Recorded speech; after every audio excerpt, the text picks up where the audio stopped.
ಸಿಕ್ಕಾಪಟ್ಟೆ ಪ್ರೆಷರ್ ಇತ್ತು ಪೊಲೀಸ್ ಇಲಾಖೆ ಮೇಲೆ, ಹಂಗಾಗಿ ಅವರು ಕ್ರೌಡ್ ಮಾಪ್ ಕಂಟ್ರೋಲ್ ಮಾಡೋದ್ರಲ್ಲಿ ಬಿಸಿ ಇದ್ರು, ಹಿಂಗಾಗಿ ಸಾಕ್ಷ್ಯಗಳನ್ನ ಕಲೆ ಹಾಕ್ಲಿಕ್ಕೆ ಆಗ್ಲಿಲ್ಲ. ಈಗ ಏನಂತ ಅಂದ್ರೆ ಸೌಜನ್ಯ ಕೇಸಲ್ಲಿ ಪೊಲೀಸ್ ನಡ್ಕೊಂಡಂತದ್ದು ಅವ್ರು ಮಾಡಿದ್ದು ಸರಿ ಅಂತ ಅಂದ್ರೆ ಅಲ್ಲಿಗೊಂದು ಫಿಟ್ ಮಾಡ್ಬೇಕು ಅನ್ನೋ ಕಾರ್ಯಾಚರಣೆ ಮಾಡಿರ್ಬೋದಲ್ಲ. ಈಗ ಸೌಜನ್ಯ ಕೇಸ್ಗೆ ಎವಿಡೆನ್ಸ್ ನಾವು ಲೂಪ್ ಹೋಲ್ ಮಾಡ್ತಾ ಇದೀವಿ ಅಂತಂದ್ರೆ ಅಲ್ಲಿ ಒಬ್ಬರನ್ನ ಬಲಿಷ್ಠ ಮಾಡಬೇಕು ಅಂತ ಪ್ರಯತ್ನ ನಡೆದಿರುತ್ತೆ, ಗಟ್ಟಿಯಾಗಿ ನಡೆದಿರುತ್ತೆ. ಸೌಜನ್ಯ ಪ್ರಕರಣದಲ್ಲಿ 12 ವರ್ಷದ ಹಿಂದಕ್ಕೆ ನಿಮ್ಮನ್ನ ರಿವೈಂಡ್ ಮಾಡೋಣ. ಈಗ ಹುಡುಗಿಯ ಮೃತದೇಹ ಸಿಕ್ಕಿರೋದು 16 ಗಂಟೆಯ ನಂತರ. ನಮ್ಮಲ್ಲಿ ಒಂದು ನಂಬಿಕೆ ಇದೆ, ದೇಹವನ್ನು ಜಾಸ್ತಿ ಹೊತ್ತು ಕಾಯಿಸಬಾರ್ದು ಅಂತೇಳಿ 8 ಗಂಟೆ ಒಳಗಡೆ ಸುಡಬೇಕು ಅಂತೇಳಿ ಒಂದು ನಂಬಿಕೆ ಇದೆ. ಕೊಳಿಲಿಕ್ಕೆ ಶುರುವಾಗಿದೆ ಬಾಡಿ, ಮನೆಯವ್ರದ್ದು ಫ್ರೆಷರ್ ಕ್ರಿಯೇಟ್ ಆಗಿದೆ. ಇಲ್ಲ ನಮಗೆ ನೋಡಿ, ಒಂದು ದೇಹ ಪೊಲೀಸ್ ಎಲ್ಲಿ ದಾರಿ ತಪ್ಪಿದೆ ಅಂತ ನಾನು ಹೇಳೋದಂದರೆ, ಒಂದು ಮೃತದೇಹ ಸಿಕ್ಕಿದಾಗ ಅದನ್ನು ಭಾಳ ಸೂಕ್ಷ್ಮವಾಗಿ ಗಂಭೀರವಾಗಿ ಪರಿಗಣಿಸಬೇಕು. ಆ ಬಾಡಿ ಮನೆಯವರದಲ್ಲ, ಆ ಸಂದರ್ಭದಲ್ಲಿ ತನಿಖೆ ಮಾಡುವಂಥ ಅಧಿಕಾರಿಯ ಸುಪರ್ದಲ್ಲಿ ಇರುವಂಥದ್ದು. ಇಲ್ಲಿ ಕುಟುಂಬದವರ ಪರವಾಗಿ ಫ್ರೆಷರ್ ಕ್ರಿಯೇಟ್ ಮಾಡ್ತಾರೆ. ನೀವು ನೋಡಿ, ಹುಡುಗಿ ಆಲ್ರೆಡಿ ಅವಳು ಅತ್ಯಾಚಾರಕ್ಕೆ ಒಳಗಾಗಿದ್ದಾಳೆ.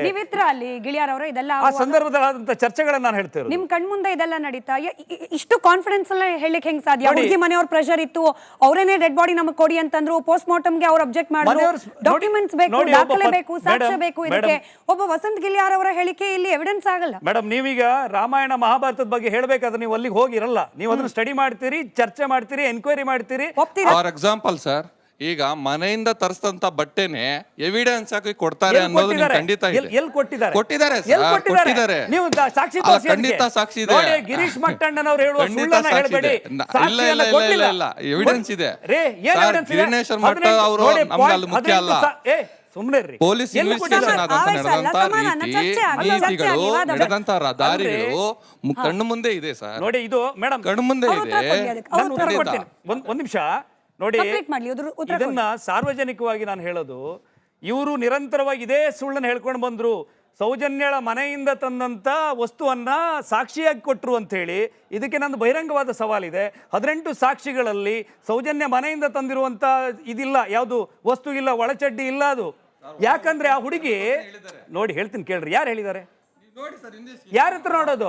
ಚಾರ್ಜ್ ಶೀಟ್ ತರಿಸಿ ತೋರಿಸ್ತೀನಿ ಈಗ. ಮೈಕ್ ಇಟ್ಕೊಳ್ಳಿ. ಚಾರ್ಜ್ ಶೀಟ್ ತರಿಸಿ ನಾನು ಕೊಡ್ತೀನಿ ನಿಮ್ಗೆ. ನೋಡಿ, ಅದೇ ಸರ್ ಹೇಳ್ತಾ ಇರೋದು, ಆ ಲೂಲ್ ಪೋಲೆ ನಾವ್ ಹೇಳ್ತಾ ಇರೋದು. ಅಲ್ಲಿ ಬ್ರೇಕ್ ಮಾಡೋದು, ಅಲ್ಲಿ ಬಲಿಷ್ಠ ತುಂಬಾ ಚೆನ್ನಾಗಿ ಮಾಡಿದ್ದಾರೆ. ಈಗ ಯಮುನಾ ನಾರಾಯಣ ಸ್ವಾಮಿ ಕೇಸ್ ಈ ಪ್ರಶ್ನೆ ಬರ್ರಿ ನೀವು. ಚಾರ್ಜ್ ಶೀಟ್ ನಲ್ಲೇ ಸುಳ್ಳು ಹೇಳಿದ್ದಾರೆ ನಿಮ್ ಪ್ರಕಾರ? ಅಲ್ಲಿ ಖಂಡಿತ ನಡೆದಿದೆ. ಅಲ್ರಿ, ಏನ್ ನಿಮ್ಗೊಂದು ವಿಷಯ ಹೇಳ್ತೀನಿ ನೋಡಿ. ಒಂದು ರಿಪೋರ್ಟ್ ಒಂದ್ ಕಡೆ ಆದಾಗ ಇನ್ನೊಂದು ಕಡೆ ಹೋದಾಗ ಇನ್ನೊಂದು ರಿಪೋರ್ಟ್ ಆಗುತ್ತೆ ಅಂತ ಅಂದಾಗ ಸರ್, ಇಲ್ಲಿ ಯಾರು ಸರ್ಟಿಫೈಡ್ ಮಾಡೋದು ಬೇಡ. ಈ ಪ್ರಶ್ನೆ ಸಾರ್ವಜನಿಕ ವಲಯದಲ್ಲೂ ಇದೆ. ನಿಮಗೆ ಗೊತ್ತಿರೋ ಮಾಹಿತಿ ನೀವು ಹಂಚ್ಕೊಳ್ಳಿ, ನಾನು ಆ ಕಡೆನೂ ಪ್ರಶ್ನೆ ನೋಡಿ, ಅದಕ್ಕೆ ಉತ್ತರ ಕೊಡಿ. ಒಂದು ಸೌಜನ್ಯ ಮೃತಳಾದ ಸಂದರ್ಭದಲ್ಲಿ ಆಕೆ ಟೈಟ್ಸ್ ಅನ್ನ ಧರಿಸಿದ್ಲು. ತನಿಖಾಧಿಕಾರಿ ಆಕೆಯ ಕುಟುಂಬದವರ ಹತ್ರ ಕೇಳ್ತಾರೆ, ಆಕೆ ಯಾವ ರೀತಿಯ ಒಳ ಉಡುಪನ್ನ ಬಳಸ್ತಾ ಇದ್ರು ಅಂತೇಳಿ ಅದನ್ನು ಮಾದರಿ ಕೊಡಿ ಅಂತ ಹೇಳ್ತಾರೆ. ಅವರೊಂದು ಟೈಟ್ಸ್ ಅನ್ನ ಕೊಡ್ತಾರೆ. ಅದು ಒಳಗಡೆ ನಿಕ್ಕರ ಇರಲಿಲ್ಲ ಹುಡುಗಿಯ ಮೃತದೇಹದಲ್ಲಿ. ಅದರ ನಂತರ ಅದನ್ನು ಕನ್ಸಿಡರ್ ಮಾಡ್ತಾರೆ ಅಲ್ಲಿ ಸಿಕ್ಕಿರುವಂಥದ್ದು ಅಂತ ಹೇಳಿ. ಅದನ್ನ ಸಾಕ್ಷಿಯಾಗಿ ಪರಿಗಣಿಸೋದಿಲ್ಲ. ನೀವು ಇದನ್ನ ಸಾರ್ವಜನಿಕವಾಗಿ ಸುಳ್ಳನ್ನೇ ಹೇಳ್ಕೊಂಡು ಬಂದ್ರಿ. ಒಂದು ವೇಳೆ ನಾವು ಸೌಜನ್ಯಗೆ ನ್ಯಾಯ ಕೊಡಿಸುವಂಥ ಒಂದು ವ್ಯವಸ್ಥೆ ಇದ್ದರೆ, ಆಸಕ್ತಿ ಇದ್ದರೆ ಅಥವಾ ಕಾಳಜಿ ಇದ್ದರೆ, ಈಗಾಗಲೇ ಅಪರಾಧವನ್ನು ಮಾಡಿರ್ತಕ್ಕಂಥ ಹೋರಾಟಗಾರರ ಅಪರಾಧಿಗಳಾಗಿರ್ತಕ್ಕಂಥ ಕೆಲವರು ಈಗ ಯಾರೋ ಒಂದು ಕ್ಷೇತ್ರದ ಮುಖ್ಯಸ್ಥರನ್ನು ಮಾಡಿರ್ತಾರೆ, ಅವರ ವಿರುದ್ಧವಾಗಿ ಕೋರ್ಟ್ಗೆ ಯಾಕೆ ಸಾಕ್ಷ್ಯವನ್ನು ಕೊಡ್ಲಿಕ್ಕೆ ಸಾಧ್ಯವಾಗಲಿಲ್ಲ? ಸಂಕ್ಷಿಪ್ತವಾಗಿ ಬರ್ತೀನಿ, ಬೇರೆಯವ್ರಿಗೂ ಅವಕಾಶ ಬೇಕು. ಸಾಕ್ಷಿ ಇದೆ ಅಂತ ಹೇಳೋರು ಇಷ್ಟು ದಿನಗಳಾದ್ರೂ ಕೂಡ ಸಾಕ್ಷಿ ಯಾಕೆ ಕೊಟ್ಟಿಲ್ಲ? ಇದು ಕ್ಲೀಶೆ ಪ್ರಶ್ನೆ ಅನ್ಸಿದ್ರು ಕೂಡ ಇದಕ್ಕೆ ಇವತ್ತವರೆಗೂ ಉತ್ತರ ಬಂದಿಲ್ಲ. ನೋಡಿ, ಸಾಕ್ಷಿ ಇದೆ ಅಂತ ಹೇಳೋದು ಇವ್ರ ಹಾಗಿನ ಸುಳ್ಳು ಸುದ್ದಿಗಳನ್ನು ಹಬ್ಸೋರು. ಈಗ ಹುಡುಗಿಯ ಮನೆಯಿಂದ ಈಗ ಒಂದು ಮರಣ ಹೊಂದಿದಾಗ ನೋಡಿ, ಇದು ಬಹಳ ಸೂಕ್ಷ್ಮ, ಜನರಿಗೆ ಅರ್ಥ ಆಗ್ಲಿ, ಕ್ಲಿಯರ್ ಮಾಡ್ತೀನಿ. ಹುಡುಗಿ ಅಂಡರ್ ಗಾರ್ಮೆಂಟ್ ಅಲ್ಲ, ಅದು ಟೈಟ್ಸ್. 16 ವರ್ಷದ ಮಕ್ಕಳು ಒಂದು ಟೈಟ್ಸ್ ಹಾಕೊಳ್ತಾರೆ.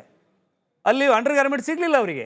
ಅವಳು ಯಾವ ಥರದ ಒಳ ಉಡುಪನ್ನು ಧರಿಸ್ತಾ ಇದ್ದಾಳೆ ಅಂತೇಳಿ ತನಿಖೆ ಮಾಡ್ತಾರೆ, ಇನ್ವೆಸ್ಟಿಗೇಷನ್. ಅದು ಅವ್ರ ಮನೆಯಿಂದ ಒಂದು ತಂದು ಕೊಡ್ತಾರೆ. ಅದು ನೋಡಿ ಆಮೇಲೆ ಅದನ್ನು ಕಂದು ಬಣ್ಣದ ಟೈಟ್ಸನ್ನು ಧರಿಸಿದ್ದಾಳೆ ಅಂತೇಳಿ ಸಾಕ್ಷಿಯಲ್ಲಿ ದಾಖಲು ಮಾಡಿದ್ದಾರೆ.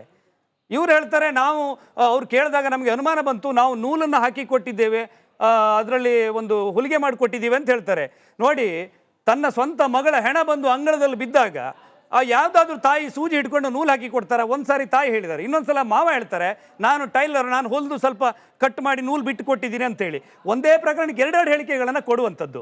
ಈಗ ಎಲ್ಲರೂ ಹೇಳ್ತಾರೆ ಸರ್, ನೀವು ಒಪ್ಕೊಂತೀರಾ ಅಥವಾ ಅವರು ಒಪ್ಕೊಂತಾರೆ, ಏನಂದರೆ ಆರಂಭಿಕ ತನಿಖೆಯಲ್ಲಿ ಲೋಪ ಆಗಿದೆ ಅಂತ ನೀವು ಒಪ್ಕೊಂತೀರಾ. ಆದರೆ ಯಾಕೆ ಲೋಪ ಆಯಿತು ಅನ್ನೋದಕ್ಕೆ ಮಾತ್ರ ಯಾರೂ ಉತ್ತರ ಕೊಡ್ತಾ ಇಲ್ಲ. ಈಗ ಆಯಿತು, ಪೊಲೀಸ್ ಇನ್ವೆಸ್ಟಿಗೇಷನ್ ಆಯಿತು, ಆಮೇಲೆ CBIಗೆ ಹೋಯ್ತು, CIDಗೆ ಹೋಯ್ತು ಅಂತ ಹೇಳ್ತೀರಾ. ಅವರು ಯಾಕೆ ಆ ಒಬ್ಬ ಪ್ರಾಥಮಿಕ ತನಿಖೆಯನ್ನು ಮಾಡಿದಂಥ ಅಧಿಕಾರಿಯನ್ನು ವಿಚಾರಣೆಗೆ ಒಳಪಡಿಸಲಿಲ್ಲ? ಯೋಗೀಶ್ವರನ್ನು ಯಾಕೆ ವಿಚಾರಣೆಗೆ ಒಳಪಡಿಸಿ ಅವನಿಗೆ ಮೇಲೆ ಪ್ರೆಸರ್ ಇತ್ತೋ ಇಲ್ವೋ ಅನ್ನೋ ಸ್ಟೇಟ್ಮೆಂಟನ್ನು ಯಾಕೆ ಇಲ್ಲಿವರೆಗೂ ತೊಗೊಂಡಿಲ್ಲ? ಅವ್ನಿಗೆ ಯಾಕೆ ಶಿಕ್ಷೆ ಆಗಿಲ್ಲ? ನೋಡಿ, ಇದು ಚಾರ್ಜ್ ಶೀಟನ್ನು ಪೊಲೀಸರು ಹಾಕಲ್ಲ, ಇದರಲ್ಲಿ COD ಚಾರ್ಜ್ ಶೀಟ್ ಹಾಕಿರುವಂಥದ್ದು. ಯೋಗೀಶ್ ಬರೀ ಒಂದು 6 ಗಂಟೆ ಸಹ ಇದನ್ನು ಎನ್ಕ್ವೈರಿ ಮಾಡಿರಲ್ಲ. ದೇಹವನ್ನು ಸಿಕ್ಕಿದ ತಕ್ಷಣ 6:30 ಗಂಟೆಗೆ ಎಲ್ಲಿ ನಿಮ್ಮ ಇದಕ್ಕೆ ಕಳಿಸುವಂಥದ್ದು, ಹಾಸ್ಪಿಟ್ಲಿಗೆ ಕಳಿಸುವಂಥದ್ದು, ಅಲ್ಲಿ ತನಕ ಯೋಗೀಶ್ ಜವಾಬ್ದಾರಿ ಇತ್ತು. ಅದರ ನಂತರ ಮೆಡಿಕಲ್ ಎವಿಡೆನ್ಸ್ಗಳನ್ನು ಕಲೆಕ್ಟ್ ಮಾಡಿ FSL ವರದಿಗೆ ಕಳಿಸ್ಬೇಕು ಇರುವಂಥದ್ದು ಪೊಲೀಸ್ ಜವಾಬ್ದಾರಿ ಇತ್ತು.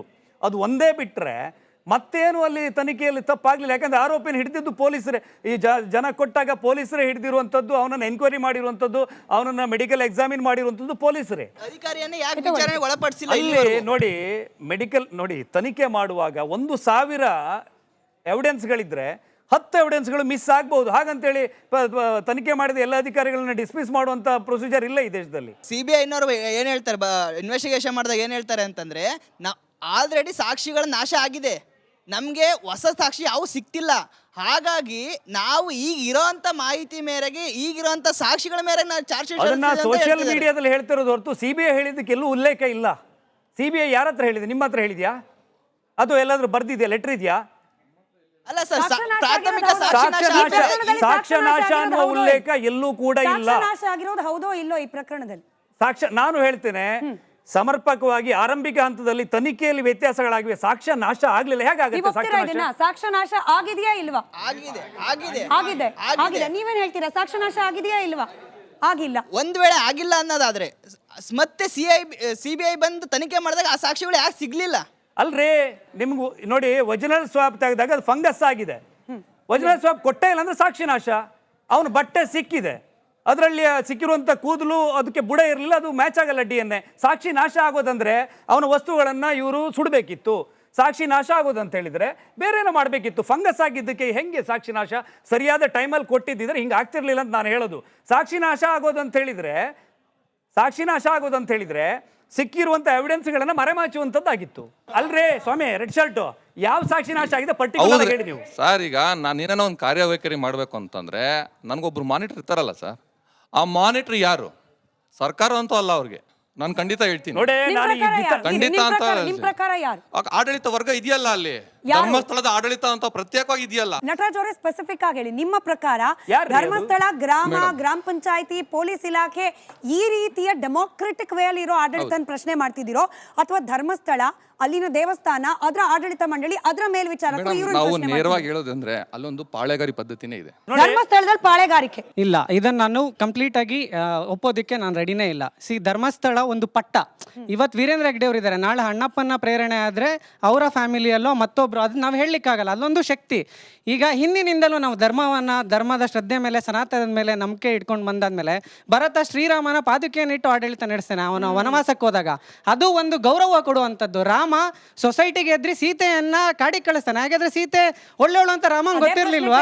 ಸರ್, ಕೆಲವ್ರಿಗೆ ಹರ್ಟ್ ಆಗ್ಬಾರ್ದು, ಬಟ್ ನೇರವಾಗಿ ಕೇಳ್ತೀನಿ, ಆರೋಪ ಬಂದಿದೆಯಲ್ಲ, ಕೆಳಗೆ ಇಳಿದ್ ಬಿಟ್ಟು ತನಿಖೆ ಎದುರಿಸ್ತಿಲ್ಲ ಯಾಕೆ? ಮೇಡಮ್ ಅವರು ಮತ್ತೆ ಹೋಗಿ ಕೂರ್ಬೋದಲ್ಲ? ಒಂದ್ ನಿಮಿಷ, ಅದು ರಾಮಾಯಣದ ಕತೆ ತಗೊಳ್ಬೇಡಿ, ಈಗ ಕಲಿಯುಗಕ್ಕೆ ಬನ್ನಿ. ಈಗ ಒಂದ್ ನಿಮಿಷ ನಾನೇ ಹೇಳ್ತೀನಿ. ಸಿದ್ದರಾಮಯ್ಯ ಮೇಲೆ ಸಿದ್ದರಾಮಯ್ಯ ಅವ್ರ ಮೇಲೆ ಮೂಢ ಆರೋಪ ಬಂದಾಗ ಚೀಫ್ ಮಿನಿಸ್ಟರ್ ಇಂದ ಕೆಳಗಿಳಿಸಿ ನೀವ್ ಯಾಕೆ ಮೀಡಿಯಾದವರು ಅಥವಾ ಇವರೇ ಯಾಕೆ ನಿಮ್ಮ ಮನೆ ಮೇಲೆ ಇದ್ದವ್ರದ್ದು ನೀವು ಹೊರಗೆ ಬಂದ್ರೆ ಕೆಳಗಿಳಿದ್ರು ಮಿನಿಸ್ಟರ್, ಇನ್ನೂ ಮಿನಿಸ್ಟರ್ ಆಗಿಲ್ಲ. ನಾನು ಬರೋ ಪಾಯಿಂಟ್ಗೆ ಹೇಳಿ, ಸಿದ್ದರಾಮಯ್ಯ ಅವ್ರನ್ನ ಯಾಕೆ ಇಳಿಸ್ಲಿಲ್ಲ ನೀವು ಅವಾಗ? ಕೆಲವೊಂದಕ್ಕೆ ಎಲ್ಲದನ್ನು ಪಟ್ಟದಿಂದ ಇಳದೆ ಮಾಡಬೇಕು ಅನ್ನೋದೇನಿರಲ್ಲ. ಒಂದ್ ನಿಮಿಷ, ನಾನು ಇನ್ನೊಂದು ಹೇಳ್ತೀನಿ. ಪಟ್ಟದಲ್ಲಿ ಕೂತು ಕೂಡ ಪಾರದರ್ಶಕ. ಈಗ ಇನ್ನೊಂದು ಹೇಳ್ತೀನಿ, ಒಂದ್ ನಿಮಿಷ ನಾನು ಮಾತಾಡೋದಕ್ಕೆ ಬಿಡಿ. 13 ವರ್ಷದಿಂದ 2013ರಿಂದ ಏನು ಪ್ರೊಸೀಡಿಂಗ್ ಸ್ಟಾರ್ಟ್ ಆದ್ಮೇಲೆ ಈ ಮಟ್ಟಣ್ಣನವ್ರು ಇರ್ಬೋದು, ತಿಮ್ಮರೋಡಿ ಇರ್ಬೋದು, ಕುತ್ಕೊಂಡು ಒಂದ್ ಸ್ಟ್ಯಾಂಡ್ ತಗೊಳ್ತಾರೆ, ಹೊರಗಡೆ ಬಂದು ಇನ್ನೊಂದು ಸ್ಟ್ಯಾಂಡ್ ತಗೊಳ್ತಾರೆ. ವಸಂತ್ ಗಿಳಿ ಅವರವರೇ ಅವ್ರ ಮಾವನ್ ಮಾತಾಡಿಸ್ಬೇಕಾದ್ರೆ ಹೌದು ನಾನೇ 1 ಕೋಟಿ 2 ಕೋಟಿ ಖರ್ಚಾಗಿದೆ. ಸ್ವಂತ ಬ್ಲಡ್ ರಿಲೇಷನ್ ಈ ತರ ಡಬಲ್ ಸ್ಟ್ಯಾಂಡ್ ಸ್ಟೇಟ್ಮೆಂಟ್ ಕೊಡ್ತಾ ಇರ್ಬೇಕಾದ್ರೆ, ಹಾಗಾದ್ರೆ ಅವ್ರ ಮಗಳು ಹೋಗಿರೋ ಜೀವದಕ್ಕೆ ಅವರಿಗೆ ಒಂದು ಕನಿಕರ ಕರ್ಟಸಿ ಅನ್ನೋದೇ ಇಲ್ವಾ? ಇದೊಂದು ಅಂಶಕ್ಕೆ ಪಾಸು. ನಾನು ಗಿಳಿಯಾರ್ ಅವ್ರ ಹತ್ರ ಇದ್ರ ಸ್ಪಷ್ಟನೆ ತಗೊಳ್ತೀನಿ. ನೀವೊಂದು ಸ್ಟಿಂಗ್ ಆಪರೇಷನ್ ಮಾಡ್ತೀರಿ, ಅದರಲ್ಲಿ ಸೌಜನ್ಯ ಕುಟುಂಬಸ್ಥರು ಹೇಳ್ತಾರೆ ನಾವು ದುಡ್ಡು ಖರ್ಚು ಮಾಡಿದ್ವಿ. ಏನ್ ಎಕ್ಸಾಕ್ಟ್ಲಿ ಸಿಚುಯೇಷನ್ ಸರ್? ನೋಡಿ, ಇಲ್ಲಿ ಅವ್ರು ಹೇಳಿದಕ್ಕೊಂದು ಉತ್ತರ ಕೊಟ್ಟು ಆಮೇಲೆ ಹೇಳ್ತೀನಿ. ಹೋಮ್ ಮಿನಿಸ್ಟ್ರಿಗೆ ಈ ಪ್ರಕರಣ